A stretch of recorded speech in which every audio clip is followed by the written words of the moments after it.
सोचिए, एक पुलिस वाला जब खुद को असुरक्षित महसूस करने लगे और इंसाफ की उम्मीद में अपनी जान दांव पर लगा दे तो समझ लीजिए कि सिस्टम के अंदर कुछ बहुत गहरा और काला चल रहा है। मध्य प्रदेश के नीमच जिले से एक ऐसी खबर सामने आई जिसने पूरे पुलिस महकमे की नींव हिला दी। एक जाबाज कांस्टेबल ने खुदकुशी कर ली, अपनी जान दे दी, लेकिन मरने से पहले उसने 3 पन्नों का जो सुसाइड नोट लिखा है उसने खाकी के पीछे छिपे भ्रष्टाचार, रसूख और अवैध संबंधों के काले चिट्ठे को सरेआम कर दिया। आज हम इसी दर्दनाक और हैरान कर देने वाली कहानी की पर्दे खोलेंगे। नमस्ते, मैं हूं असीम और आप देख रहे हैं NDTV इंडिया। सबसे पहले बात करते हैं उस शख्स की जिसने ये कदम उठाया। उनका नाम था होशियार सिंह। 50 साल के होशियार सिंह मूल रूप से हरियाणा के रहने वाले थे और नीमच की पुलिस लाइन कनावटी में तैनात थे। कुछ समय पहले उनका हर्निया का ऑपरेशन हुआ था, जिसकी वजह से वो छुट्टी पर थे। रविवार 8 फरवरी को वो अपनी छुट्टी बढ़वाने के लिए पुलिस कंट्रोल रूम पहुंचे थे, लेकिन वहाँ ऐसा क्या हुआ कि एक सिपाही ने कंट्रोल रूम के अंदर ही जहर खा लिया। ये सवाल अब हर किसी के जहन में है। हालत बिगड़ने पर उन्हें अस्पताल ले जाया गया, लेकिन डॉक्टरों की तमाम कोशिशों के बावजूद होशियार सिंह को नहीं बचाया जा सका। उनकी जान चली गई। लेकिन असली धमाका तब हुआ जब होशियार सिंह का 3 पन्नों का वो सुसाइड नोट सामने आ गया, जो उन्होंने DGP के नाम लिखा था। इसकी प्रतियां उन्होंने IG, DIG और SP को भी भेजी थीं। इस पत्र की शुरुआती लाइनें ही कलेजा चीर देने वाली हैं। उन्होंने लिखा कि DGP सर, पुलिस को इतना भी मत बेचो कि सही आदमी नौकरी ही ना कर पाए। ये सिर्फ एक शिकायत नहीं, बल्कि एक टूटे हुए ईमानदार कर्मचारी की चीख है। रविवार को नीमच के इसी पुलिस कंट्रोल रूम पर पुलिस लाइन में पदस्थ हेड कांस्टेबल होशियार सिंह ने जहरीले पदार्थ का सेवन कर लिया, जिसके बाद उनकी तबीयत बिगड़ गई। पुलिसकर्मी उन्हें लेकर अस्पताल पहुंचे, जहां इलाज के दौरान उनने दम तोड़ दिया। होशियार सिंह ने अपने मौत से पहले एक शिकायती पत्र भी लिखा था, जो अब वायरल हो रहा है। उसमें उन्होंने पुलिस के जो RI है और कुछ पुलिसकर्मी जो कि पुलिस लाइन में पदस्थ हैं, उनके द्वारा प्रताड़ित करने का आरोप और भ्रष्टाचार के आरोप भी लगाए। इस मामले पर SP अंकित जायसवाल का कहना है कि पुलिसकर्मी की मौत से उन्हें दुख है। साथ ही उन्होंने पुलिसकर्मी पर कई विभागीय कार्रवाइयाँ पूर्व में भी हो चुकी हैं, इसकी बात कही है। साथ ही SP ने कहा है कि इस मामले की जांच कर न्याय दिलाया जाएगा। नीमच की पुलिस लाइन में पदस्थ होशियार सिंह, जो कि हेड कांस्टेबल थे और पुलिस लाइन में पदस्थ थे, उन्होंने कल आत्महत्या कर ली थी। इस समय उनके घर के बाहर मौजूद हैं और उनका जो क्वार्टर है, ये क्वार्टर है। मैं दिखाना चाहूँगा कि यहाँ लिखा हुआ है Hoshiyar Singh Madhya Pradesh police, M4 number का इनको क्वार्टर है। फिलहाल जो परिजन हैं वो उनके पैतृक गांव जो कि हरियाणा में है, वहां शव ले गए हैं और वहां उनका अंतिम संस्कार होगा। इस घटना के बाद जो पुलिस लाइन है इसमें मातम छाया हुआ है। पुलिसकर्मियों के परिवार भी काफ़ी गमज़दा हैं। कई पुलिसकर्मियों के परिवार की महिलाओं ने जब उनका शव लाया गया था तो एम्बुलेंस को ले जाने से रोका और उनका कहना था कि वरिष्ठ अधिकारियों ने इस मामले में अब तक कोई संज्ञान नहीं लिया है, ना वरिष्ठ अधिकारी उनके दुख को बांटने आए। हालांकि बाद में समझाइश के बाद जो महिलाओं का विरोध था वो शांत हुआ और एम्बुलेंस को जाने दिया गया।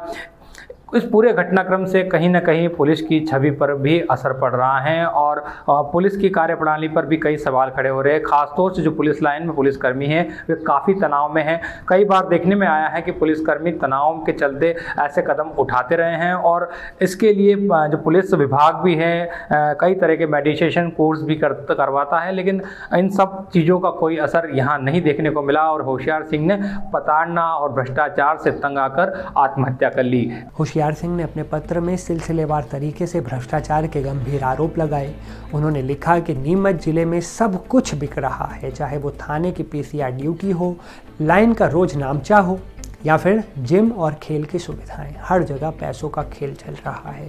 उन्होंने सीधे तौर पर RI और प्रणव तिवारी नाम के कर्मचारी पर आरोप लगाया कि वे हर ड्यूटी लगाने के बदले पैसा वसूलते हैं।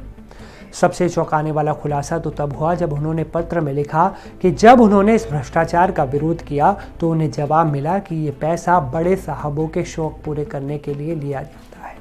मतलब आरोप बड़े साहबों पर लगाया, बड़े अधिकारियों पर। पत्र के मुताबिक उनसे कहा गया कि SP साहब के ससुर की 10,000 रुपये की टिकट बनवानी पड़ती है। और एसपी साहब जब खेलने आते हैं तो उनका रोज़ का खर्चा भी इन्हीं अवैध पैसों से उठाया जाता है। एक कांस्टेबल के लिए ये देखना कितना दर्दनाक रहा होगा कि उसके पसीने की कमाई और विभाग का अनुशासन कुछ अफसरों की निजी विलासिता की भेंट चढ़ चुका है। सिर्फ भ्रष्टाचार ही नहीं, होशियार सिंह ने विभाग के भीतर नैतिक पतन की बात भी लिखी। उन्होंने प्रणव तिवारी पर आरोप लगाया कि शिकायत होने के बावजूद उन्हें लाइन से नहीं हटाया गया, जबकि वे कथित तौर पर किसी दूसरी महिला के साथ रह रहे थे।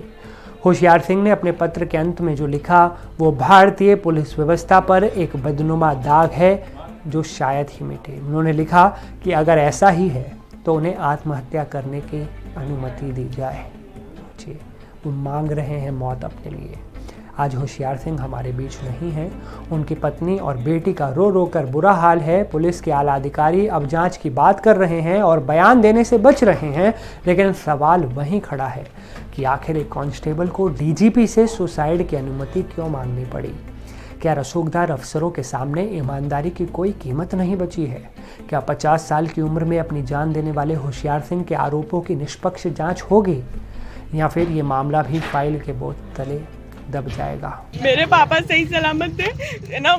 कल उनको मैंने पर ड्यूटी की वजह से ना थोड़ा प्रेशर आया हुआ था, वो बार बार में आ रही और ये लोग इनको परेशान करते थे। उनकी 4 ऑपरेशन भी हो रखे थे। वो लोग बोलते थे मेरी थोड़ी कम ड्यूटी लगा दो, पर वो लोग बहुत ज़्यादा ड्यूटी लगाते थे, इस कारण वो थोड़ा परेशान रहते थे।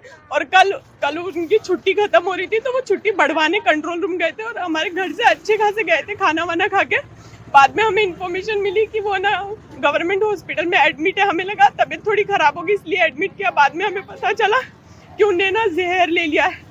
पर है ना, और फिर जो भी, और फिर हमें तो बताया भी नहीं गया था कि उन्हें जहर लिया, और उनकी कंडीशन इतनी ख़राब हो गई तब जाके उनको ना ज्ञानोदय में रेफ़र किया। तो जो भी ये सब हादसा हुआ ये सब कंट्रोल रूम में ही हुआ है। पापा कभी आपको बताते थे कि ये RI वगैरह पैसे मांगते हैं, परेशान करते हैं? यही बोलते थे कि वो ना, मतलब मेरे पापा को थाने में भी है ना नहीं भेज रहे थे वो लोग, और वो लोग बोल रहे थे कि बार बार में कि ड्यूटी पे आओ, और इतनी ज़्यादा ड्यूटी लगा देते थे। कभी मुर्जिम पेशी लगा देते थे। वो बोलते थे कि मेरा ऑपरेशन हो रखा है तो इतनी ड्यूटी मत दो, मुझे मत दो। पर उनने परेशान कर रखा था, इसलिए मेरे पापा लेटर भी लिख के गए कि मेरे डेथ का कारण है ना पुलिस विभाग वाले ही होंगे और उसमें भ्रष्टाचार सब। अभी पुलिस ने आपके परिवार को रुकने भी नहीं दिया। कल से मेरे पापा की डेथ बॉडी भी नहीं देखी है और अभी जबरदस्ती लगी पुलिस गाड़ी। और कल हमें हॉस्पिटल में भी बोला गया कि आपके पापा से है ना जो मतलब सैंपल जो ड्रग वो लिया है उनने जहर, वो उसका ना डिस्पोजल में पाउच मिला है। और वो न्यूज़ में बताया गया कि मेरे पापा ने पहले से ही ले रखा था। तो जब उनको फिर सैंपल कहाँ से मिल गया? और फिर वो लोग है ना हॉस्पिटल में बोल रहे हैं कि आपके ना पापा की जेब में भी मिला था। तो ये दो स्टेटमेंट कैसे एक साथ सही हो सकती है?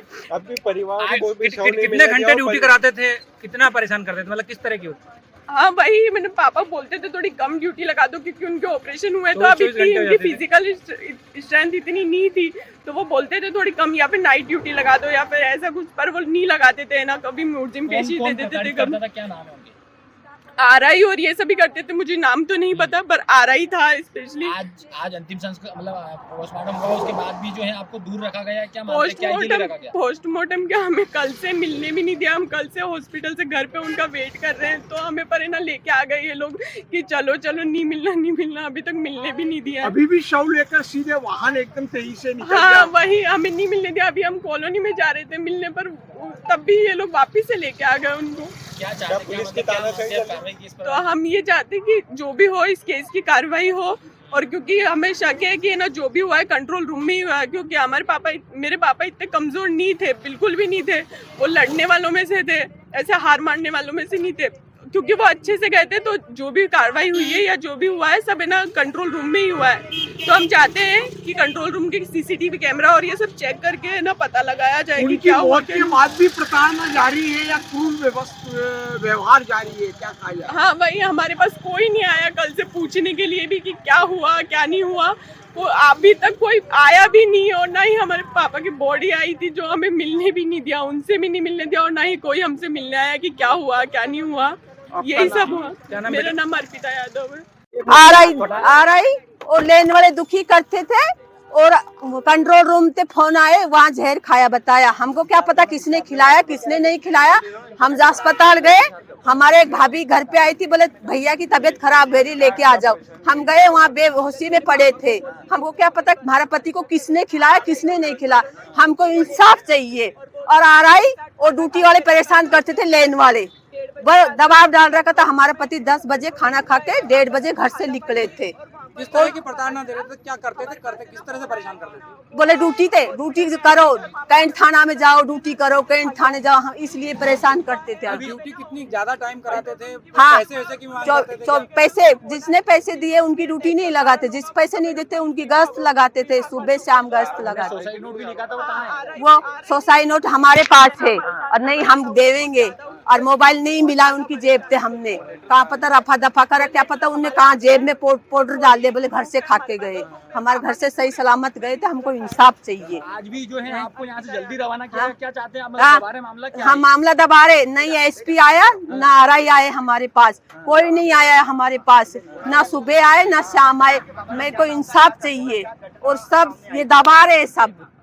आज अभी मतलब आप और क्या कार्रवाई चाहते हैं आप? हम कार्रवाई चाहते हैं, हमारे पति के क्या हुआ, कंट्रोल रूम पे क्या हुआ, कौन सी हाथापाई हुई, किसने जहर खिलाया, किसने क्या करा, सब कार्रवाई चाहिए हमको। अंतिम समय में आपको बॉडी से भी दूर रखा गया, क्या है पूरी? हाँ, मेरे को ज्ञानोदय में ले गए और लापरवाही कर दी। वहाँ ना कोई बोतल चढ़ाई, हम गए थे एक बोतल चढ़ाई, फिर ज्ञानोदय में रफा दफा कर दिया। जो उनकी नहीं रहे जान तो ज्ञानोदय में रेफर कर दिया, वहाँ एडमिट करवाया, नहीं मेरे को अंदर जान दिया। बाद में लेके गए, डॉक्टर बोले ये तो खत्म हो गया। जो पोस्टमार्टम हुआ उसके बाद भी आपको वहाँ नहीं ले गए, मेरे को नहीं ले गए, मेरे को लेके ही नहीं गए। बोला आपका क्या काम है?